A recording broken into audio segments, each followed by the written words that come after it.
వేపుడు. ఈజీగా బంగాళదుంప వేపుడు. ముందు ఒక ప్యాన్ లో 2 గరిటెలు నూనె వేసుకుంటున్నా. ఈజీగా ఉడకపెట్టిన బంగాళదుంప వేపుడు ఇప్పుడు మీకు చూపిస్తాను, చూడండి. నూనె కాగింది. ఇప్పుడు అందులో నేను జీలకర్ర వేస్తున్నాను, చూడండి. జీలకర్ర వేగుతున్నప్పుడే కరివేపాకు కూడా వేయాలి. కరివేపాకు వేసాక గార్లిక్ వేయాలి. గార్లిక్ వేసాక పచ్చిమిరపకాయ చీలికలు వేయాలి. ఇప్పుడు కొంచెం పసుపు. శుభ్రంగా ఒకసారి కలుపుకోవాలి.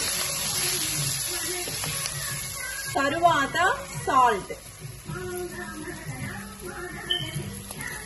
చూడండి, ఒకసారి శుభ్రంగా కలుపుకోవాలి. ఇది మరీ వేగనవసరం లేదు మాట, ఎందుకంటే ఇది పొటాటో 65 లాగా టేస్ట్ బాగుంటది. అందుకనేసి ఏది కూడా ఎక్కువ వేగనవసరం లేదు. ఇప్పుడు చూడండి, ఉడకపెట్టిన పొటాటోస్ ఇవి ఇందులో వేస్తున్నాను, చూడండి.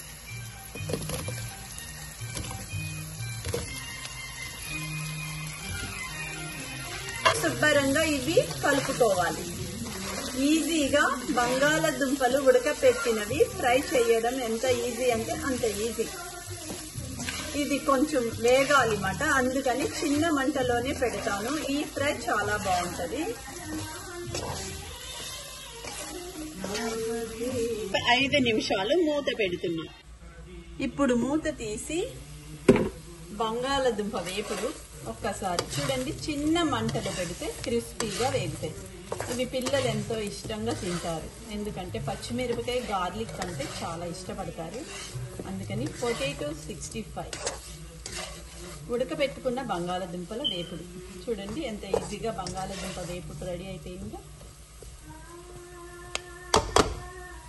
చూడండి, బంగాళదుంప వేపుడు సర్వింగ్ బౌల్ లో తీస్తున్నా నేను.